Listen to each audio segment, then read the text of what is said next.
This is Dr. Love here, back for another segment this week. So I'm going to talk about sinus pain, and I think it's appropriate just because given the time of the year, and it's December, and a lot more kids and adults are getting more colds and flus. So sinus pain is more on the rise as well, and I've been seeing a lot more in the clinic the past 2 weeks. So I thought it would be appropriate to talk about what sinus pain is, what it entails, what the treatments are available for you guys, and to kind of talk more about what this is, because I feel like there's a lot of confusion about what sinus pain is. So I'll go a little bit, kind of keep it simple and straightforward and teach you guys more about sinus pain. So the first thing I'll mention is sinus pain is due to pain in the sinuses. So I'm going to show on Mr. Skeleton here, who's dressed in nice Christmas gear. There are sinuses around our face. We have air-filled cavities that are known as sinuses. So there are four main ones. So the first one is called frontal, and that's right above in the forehead area. So there's an air-filled cavity here. That's one. And then you have two here beside the nose. They're called the ethmoid and sphenoid sinuses. So they're named after the anatomical bone. So that's where the names come from. And the other one is called maxillary. So it's a sinus right on the cheekbone. So that's where the location of these sinuses are.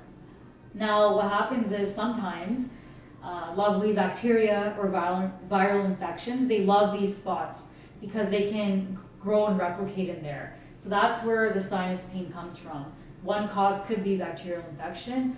Many of you have probably heard from your family doctor something called acute sinusitis, so that's a diagnosis. It just means that you have a bacterial infection that's in the sinus. And again, it's really important to understand that if you or someone you know is suffering from pain in one of these areas and it's been lasting for more than 10 days, that they should go and see their family doctor, because you probably would need antibiotics or something else to help treat that.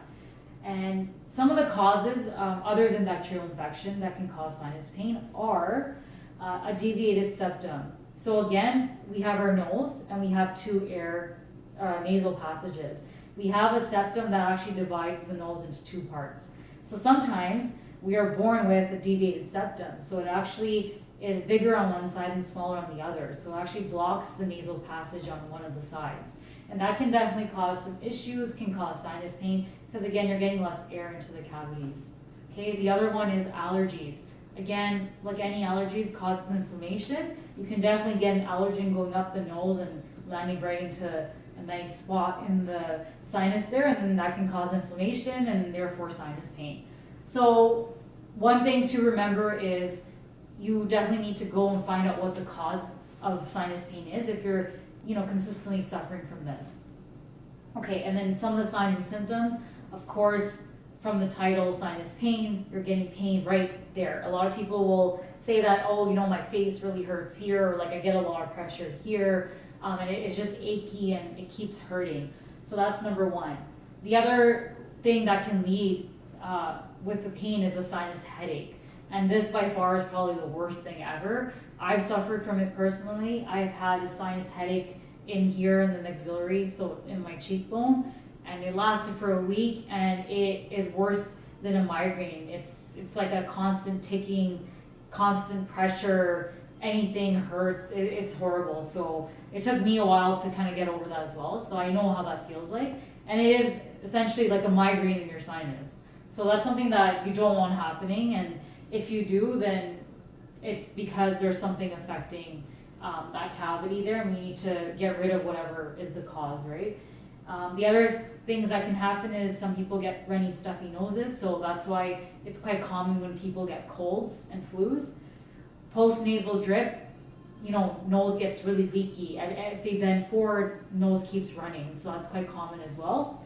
And a persistent cough, which could be present at the time. So now, given all the signs and symptoms, the main purpose of any treatment for sinus pain, its purpose is to direct the inflammation and to decrease it in the sinuses, and the whole point is to allow the sinuses to drain. So you want to flush out whatever is in there that's causing all this pain, and therefore you're decreasing the pressure in that cavity. So remember, sinuses are supposed to be filled with air. So if you're getting fluid from bacteria or a virus, then definitely it's going to cause more pain and more pressure because they're not meant to have fluid in that cavity. All right, so some of the treatments that are available include a saline nose spray. Same concept, you're trying to drain out the sinuses. A humidifier, so you're trying to cause a postnasal drip. You're trying to, get whatever's in there to come out. A warm compress, same thing. You're promoting the sinuses to drain through heat. So a warm towel over the sinuses. And then of course, over-the-counter pain relief medications such as acetaminophen or ibuprofen. Same concept, you're trying to reduce pain. And then chiropractic, of course, is available. A lot of people don't realize that, but we can help with sinus pain. And there's two reasons for that. First is all this sinus pain can be related to cervical adjustments in the neck. Reason why is when we adjust the neck, we're stimulating nerves that lead to the sinus cavities, and that promotes healing. So that's one thing that we can help with. And the other one is soft tissue therapy. So you're relaxing, trying to massage the muscles of the face, again trying to promote healing into the cavity. And lastly, cranial manipulation. So you're adjusting the joints in the face and around the head as well. And that promotes a lot of postnasal drips. So we get that a lot where we adjust the sinuses, and patients will let me know the day after that when they went home, their nose just ran like crazy, but they feel a lot better. It's because, the sinuses have drained a little bit more and it's decreased the pressure, so that's a good thing. All right, and then lastly, the main thing to realize is if you or anyone you know is suffering from consistent sinus pain, there could be another factor that might be overlooked, so this attributes to lifestyle factors. So any inflammatory lifestyle factor that you're doing, such as smoking or increasing alcohol intake quite a bit, can also cause recurrent sinus pain, because again, it all comes down to inflammation. So if you're doing or inputting anything that's inflammatory to your body, even through foods, it can cause sinus pain. So that's one thing that I think is important to know, because a lot of people don't realize that if these factors aren't the ones that are causing it, it could be something that you're ingesting or inhaling, anything like that can cause sinus pain as well. So I hope that kind of answers people's questions. If you have any more questions or you want to know more about sinus pain or what you can do to get help for it, definitely comment below, ask me questions, here to help. So I will get back to you as soon as I can. And then join me again next week for another topic and we'll keep going. So thanks for having me. Bye.